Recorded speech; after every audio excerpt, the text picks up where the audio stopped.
que possam abrir em Mateus, capítulo 16, versículo 18. É um texto bem conhecido e o tema da mensagem hoje é o foco da Igreja do Senhor Jesus Cristo em 2024, portanto, neste novo ano que terminou.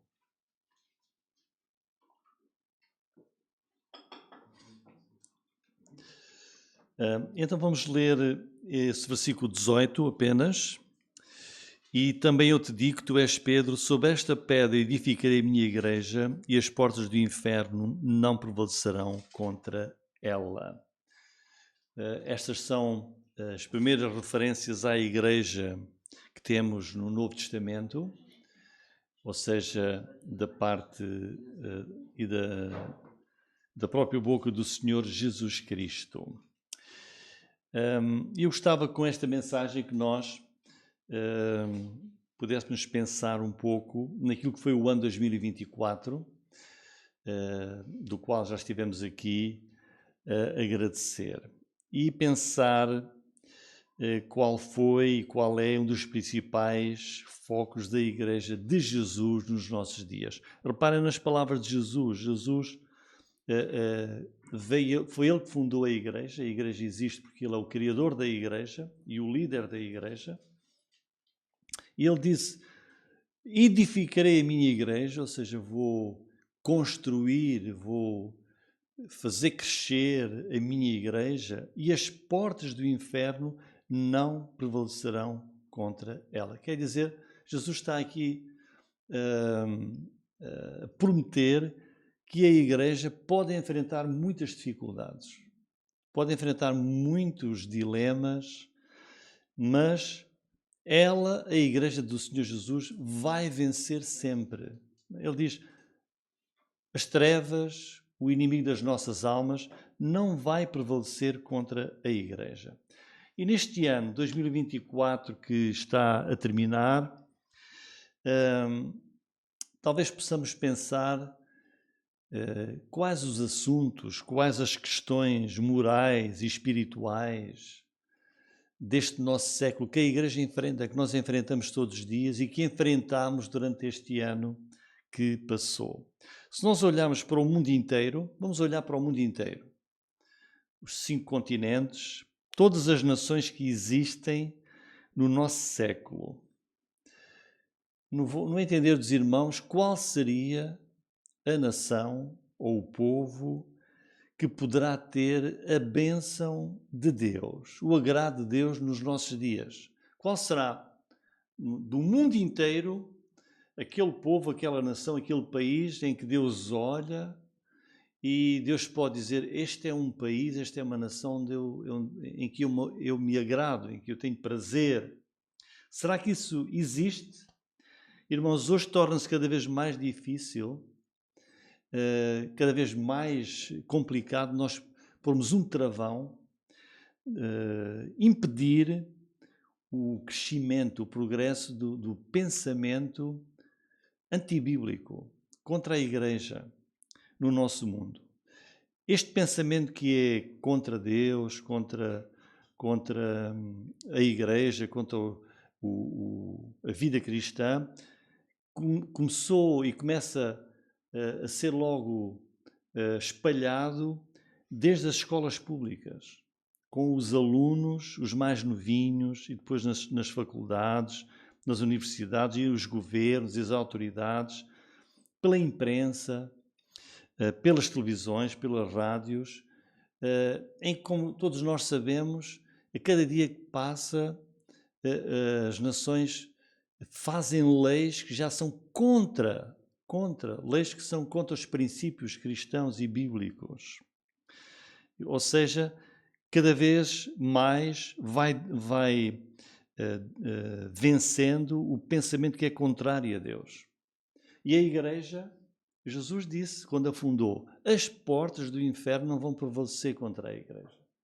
E passou o ano 2024, a Igreja, os crentes podem ter tido muitas contrariedades. Felizmente no nosso país ainda não temos uma perseguição feroz contra a Igreja, temos liberdade, noutros lugares assim não é, e nós podemos continuar a viver a nossa vida cristã, apesar do crescimento do pensamento contrário à palavra de Deus, aos nossos valores cristãos, ao pensamento bíblico que vai crescendo e vai dominando no seio de cada vez mais países, cada vez mais sociedades. E nós sabemos que a pouco e pouco a liberdade da vida cristã, a pouco e pouco já há países em que há uns anos atrás isso não acontecia, mas hoje já nós fizemos um tempo de evangelismo e andámos naturalmente pelas ruas, distribuímos folhetos, falámos com as pessoas. Há países na Europa onde isso já não é permitido. Na Europa já não é permitido andar a fazer isso.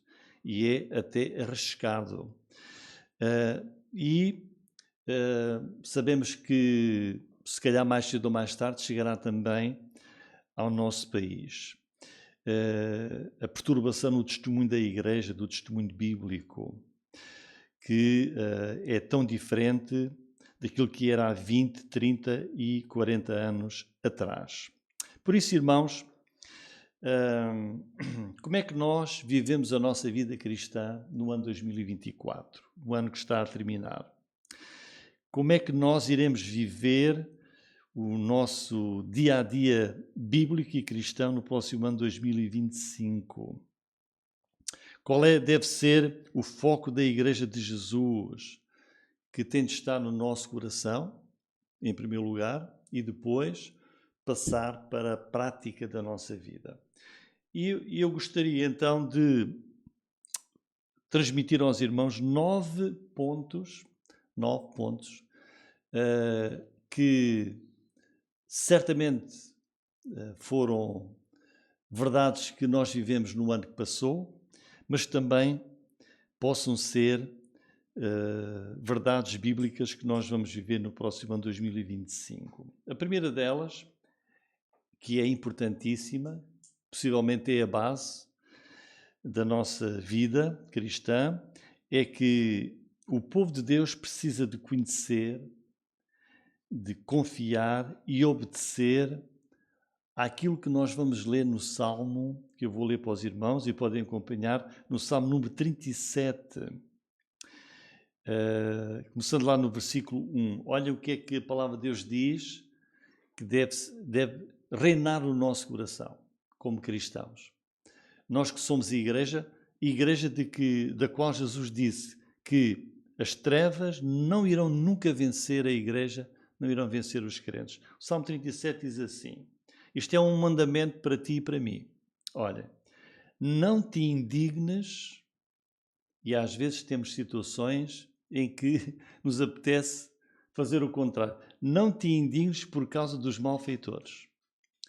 Nem tenhas inveja dos que praticam a iniquidade, porque cedo serão ceifados como a erva e murcharão como a verdura. Confia no Senhor e faz o bem. Este é o mandamento do Senhor para ti e para mim como seus filhos. Confia no Senhor e faz o bem. Olhem a promessa. Habitarás na terra. Verdadeiramente serás alimentado, ou seja, serás sustentado. Como os irmãos aqui disseram há pouco. Olha, Deus abençoou, nada faltou no ano que passou, 2024. Prossegue o versículo 4. Deleita-te, tem prazer também no Senhor e Ele te concederá os desejos do teu coração. Todos nós vamos ter desejos para 2025. Olha, e pensamos, como é que eu vou conseguir fazer? Como é que vai ser possível? Eu não sou forte, eu tenho esta dificuldade, tenho aquela. Olha, deleita, tem prazer. Mantém o teu agrado no Senhor, não é? Faz o bem, habitarás na terra, deleita-te, Ele vai conceder os desejos do teu coração. Versículo 5, entrega o teu caminho ao Senhor. Entrega. Confia nele e Ele o fará. Ele é que vai fazer. Ele fará sobressair a tua justiça como a luz e o teu juízo como o meio-dia. Há situações que nós... Mas como é que foi possível esta bênção na minha vida? Deus faz sobressair a tua justiça. Como a luz, esta sala está às escuras, acendemos a luz, carregamos no botão e tudo fica iluminado. E às vezes é assim, não temos esperança, não há expectativa. Como é que eu vou fazer aquilo que eu preciso? Deus vai fazer. Versículo 7. Descansa no Senhor, espera nele. Não te indignes por causa daquele que prospera no seu caminho, por causa do homem que executa astutos intentos. Às vezes ficamos tão desagradados e apetece ter inveja de, olha, não é crente, não tem temor a Deus e tudo lhe corre bem, não é? Deus diz, olha, não te iludas. Eu já disse lá logo no versículo 2, vão ser ceifados como a erva, vão murchar como a verdura. Prosseguindo, versículo 8. Deixa a ira, abandona o furor, não te indignes de forma alguma para fazer o mal. És crente. Não reajas como o mundo reage. Nas contrariedades, nas dificuldades, não reajas como o mundo reage. Versículo 9. Os malfeitores, os que fazem o mal, que parece que tudo lhes vai bem, tudo lhes corre às mil maravilhas, serão desarraigados. Mas aqueles que esperam no Senhor herdarão a terra, porque ainda um pouco e o ímpio não existirá. Parece que vão continuar para sempre a dominar o mundo. Deus diz, vai durar pouco. Olharás para o seu lugar, mas onde é que está essa pessoa tão forte? Não, já não vai aparecer. Mas os mansos herdarão a terra e se deleitarão na abundância de paz. O ímpio maquina contra o justo e contra ele range os dentes. O Senhor se rirá dele, pois vê que vem chegando o seu dia. Os ímpios puxaram da espada, armaram o arco para derrubarem o pobre e necessitado e para o matarem. E para matar os de reta conduta. Porém a sua espada lhes entrará no coração, os seus arcos se quebrarão. Vale mais o pouco que tem o justo do que as riquezas de muitos ímpios. Pois os braços dos ímpios se quebrarão, mas o Senhor sustém os justos. Guardemos esta promessa. O Senhor conhece os dias dos retos, a sua herança permanecerá para sempre. Não, olhem o versículo 19. Não serão envergonhados nos dias maus. Nos dias difíceis, Deus vai trazer solução, vai trazer vitória. Não vamos ser envergonhados. E nos dias de fome se fartarão, mas os ímpios perecerão, os inimigos do Senhor serão como a gordura dos cordeiros, desaparecerão e em fumaça se desfarão. Portanto, promessas maravilhosas e que nós, como povo de Deus, precisamos de conhecer estas promessas, estas verdades, de confiar e de obedecer a isto que Deus tem aqui neste Salmo 37. Em segundo lugar, nós, como povo de Deus, precisamos de obedecer àquilo que está em Colossenses, capítulo 3, versículos 1 a 3. E ter os nossos afetos centrados mais nas coisas celestiais do que nas coisas da terra. O que é que diz Colossenses 3, 1 a 3? Portanto, se já ressuscitastes em Cristo, com Cristo, se já és crente, buscai as coisas que são de cima, onde Cristo está assentado à destra de Deus. Pensai nas coisas que são de cima e não nas que são da terra, porque já estás mortos e a vossa vida está escondida com Cristo em Deus. Neste ano que findou, 2024, em terceiro lugar, que nós possamos ter agido e que no próximo ano possamos agir conforme está em Daniel capítulo 2, versículos 20 e 21. Confiando nisto, é Deus que faz os dias, é Deus que muda cada dia os tempos, é Deus que coloca e tira pessoas que estão em autoridade. Olha o que é que diz Daniel no capítulo 2, versículos 20 e 21. Falou Daniel dizendo, seja bendito o nome de Deus de eternidade a eternidade, porque dele são a sabedoria e a força. Ele muda os tempos e as estações. Ele remove os reis e estabelece os reis. Dá sabedoria aos sábios e conhecimento aos entendidos. Em quarto lugar, nós, como povo de Deus, precisamos de encher as nossas mentes, a nossa mente, o nosso coração, muito mais confiadamente com a palavra de Deus do que com a filosofia do mundo.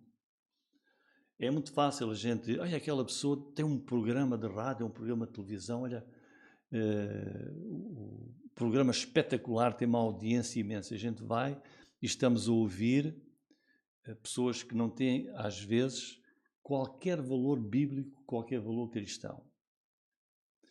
E o crente tem que encher mais a sua mente e o seu coração com os princípios bíblicos que vão reger a sua vida. Vejam o Salmo capítulo 2, versículos 1 a 4. Porque se amotinam os gentios e os povos imaginam coisas vãs. Os reis da terra se levantam, os governos consultam juntamente contra o Senhor e contra o seu ungido, dizendo, rompamos as suas ataduras, sacudamos de nós as suas cordas, aquele que habita nos céus se rirá, o Senhor zombará deles. Confiar sempre, absolutamente, nos caminhos e na palavra do nosso Deus. Em quinto lugar, nós também como crentes temos que ter a consciência que somos peregrinos neste mundo. Às vezes agarramos com muita força às coisas que temos aqui. Esquecemos, sim, mas a minha cidade está nos céus. E eu aqui sou um peregrino. A minha residência eterna e futura, esta é passageira. Não vai ser aqui. A nossa cidadania é celestial. É muito mais do que ser um cidadão, dizer eu sou cidadão português ou sou cidadão brasileiro. Olha o que é que diz a palavra de Deus. Mas a nossa cidade está nos céus. E às vezes vivemos mais pensando, bom, a minha cidade é Maia, ou a minha cidade é Lavra, o lugar onde eu habito. Não, a nossa cidade está nos céus. De onde esperamos o Salvador, o Senhor Jesus Cristo. Esta é a nossa esperança e a realidade está em Filipenses 3, 20 e 21. Esperamos o Senhor Jesus Cristo, que vai transformar o nosso corpo abatido, fraco, doente ou já idoso, para ser conforme o seu corpo glorioso, segundo o seu eficaz poder de sujeitar também a si todas as coisas. Ou como está em Hebreus capítulo 11, que é o capítulo da fé. Todos estes morreram na fé, é aquela lista de heróis, sem terem recebido as promessas, mas vendo-as de longe e crendo-as e abraçando-as, confessaram que eram estrangeiros e peregrinos na terra. Pensemos, irmãos, os nossos amigos que não são crentes, por aquilo que nós falamos quando estamos a conviver, eles apercebem-se a ponto de dizer, mas o Rui, ou o nome de cada um de nós, a esperança dele é a vida eterna mais do que a vida que tem aqui na terra. Amados, está em 1 Pedro 2,11, peço-vos como a peregrino, olha, peregrinos e forasteiros, que vos abstenhais das concupiscências carnais que combatem contra a alma. Em sexto lugar, é na igreja que o povo de Deus deve concentrar a sua atenção especial e confiar, não na política. A minha intervenção política é esta: cumprir o meu dever como cidadão, quando é a altura das eleições, olho, deixa lá ver qual é o que se adapta melhor aos meus valores cristãos, ao meu pensamento. É este. Nunca será o ideal. Se Jesus Cristo fosse candidato, era nele que a gente votava. E cumpro o meu dever, ponho lá a cruzinha. A partir daí, não tenho mais qualquer interesse a esse nível, a não ser de orar para que as autoridades que dominam possam ter um governo que é justo, que é benéfico para o nosso país. Portanto, a Igreja, nós como povo de Deus, devemos confiar não nos políticos que hoje dizem uma coisa, amanhã dizem outra, ou naqueles que influenciam o mundo. Porquê? Porque o pilar, aquilo que é a verdade da sociedade é a Igreja. É a Igreja. Porque diz a palavra de Deus em 1 Timóteo 3,15. Sabem qual é o organismo no mundo que cumpre o programa de Deus? Qual é o organismo no mundo que cumpre o programa de Deus? É a Igreja. É a Igreja. Olha o que Paulo diz. Mas se tardar, para que saibais como convém andar na casa de Deus, que é a Igreja do Deus vivo, coluna e firmeza da verdade. Coluna e firmeza da verdade. Em sétimo lugar, é possível que a Igreja de Jesus seja fortalecida e cresça se realmente nós queremos ter uma Igreja que é fundamentada no Novo Testamento, como nós lemos nas páginas do Novo Testamento. E para isso a Igreja tem de ser fiel às Escrituras, fiel à Palavra de Deus, não pensar que é com estratagemas que se atraem multidões, sem ser através do Evangelho do nosso Senhor Jesus Cristo. Em oitavo lugar, o povo de Deus, os crentes, todos nós, devemos também ficar cada vez mais focados na oração, quer seja individualmente, quer seja como família e na igreja, porque a oração é essa arma poderosa e eficaz que pode mudar o nosso mundo. Veja o que é que diz a palavra de Deus, alguns versículos sobre o poder e o valor da oração. Logo no início da igreja, em Atos 2,42, perseveravam. Qual era o testemunho da igreja? Vejam, perseveravam na doutrina dos apóstolos, na comunhão, no partir do pão e nas orações. Logo desde o início a igreja era perseverante na oração. Romanos 12,12, alegrai-vos na esperança, sede pacientes na tribulação, perseverai na oração. A importância da oração. Ou Efésios 6,18, orando em todo o tempo, com toda a oração e súplica no Espírito, e vigiando nisto, com toda a perseverança e súplica por todos os santos, por toda a Igreja. Ou Colossenses 4,2, perseverai em oração, velando nela com ação de graças, ora e agradece. Ou 1 Tessalonicenses 5,17, orai sem cessar. Ou 1 Timóteo 2,1-3, este mandamento é importante. Admoeste, pois, antes de tudo, que se façam súplicas, orações, intercessões, ações de graças por todos os homens, pelos reis e por todos os que estão em iminência, ou seja, pelas autoridades. Mas aquele presidente, aquele ministro, não votei nele e não gosto da política dele. Mas a palavra de Deus diz, ora por ele. Ora por ele. Pelos reis, por todos os que estão em iminência, para que tenhamos uma vida quieta e sossegada, em toda a piedade e honestidade, porque isto é bom e agradável diante de Deus, nosso Salvador. Ou 1 Pedro 4,7, já está próximo o fim de todas as coisas, portanto, sede sóbrios, vigiai em oração. E em último lugar, a Igreja do nosso Senhor Jesus Cristo, os crentes, o povo de Deus em geral, nós precisamos de manter a certeza de que Cristo virá. Cristo virá. A qualquer momento, o Senhor Jesus pode vir e arrebatar a sua igreja e pôr em marcha a ressurreição de todo o povo de Deus.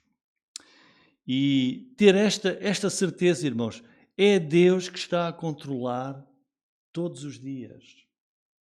É Deus que está no controle do mundo, cumprindo o seu plano. Deus controla o início dos tempos e vai controlar o fim dos tempos também. E até lá, o foco da Igreja, nós como crentes no Senhor Jesus Cristo, é viver a nossa vida em obediência ao Senhor, tendo esta certeza de que Ele pode vir e pode levar-nos a qualquer instante. O Senhor Jesus deixou-nos essa promessa e esse mandamento é a esperança da Igreja. Veja o que é que diz Romanos 13:12. A noite é avançada e o dia está próximo. Rejeitemos, pois, as obras das trevas e vistamo-nos das armas da luz. O dia está próximo. Passou mais um ano 2024. Outro ano se vai suceder. Cada vez está mais próximo. Primeiro, aos Tessalonicenses 1:10. E esperar dos céus, este é o foco da Igreja, esperar dos céus o seu Filho, a quem ressuscitou dentre os mortos, a saber, Jesus, que nos livra da ira futura. O Senhor virá para nos livrar da ira que vai ocorrer no mundo no fim dos tempos. Ou, como diz também 1 aos Tessalonicenses 5:3-6. Pois que, quando disserem, há paz e segurança, então lhes sobrevirá repentina destruição, como as dores de parto àquela que está grávida, e de modo nenhum escaparão. Mas vós, irmãos, já não estáis em trevas, para que aquele dia vos surpreenda como ladrão. Porque vós sois filhos da luz, filhos do dia, nós não somos da noite, nem das trevas. Não durmamos, pois, como os demais, mas vigiemos e sejamos sóbrios. Irmãos, em conclusão, no final deste ano 2024, pelo qual agradecemos muito ao nosso Deus. Vou terminar com 3 trechos bíblicos. O primeiro em Filipenses 4:5. Seja a vossa equidade, o vosso testemunho cristão, notório a todos os homens. Que se possa saber e ver por aquilo que nós fazemos, como vivemos, como falamos, este é um Filho de Deus. Seja a vossa equidade notória a todos os homens. Perto está o Senhor, cada vez mais perto. Ou 1 Pedro 4:7. Já está próximo o fim de todas as coisas, portanto, sede sóbrios, vigiai em oração. E, por fim, Apocalipse 1:3.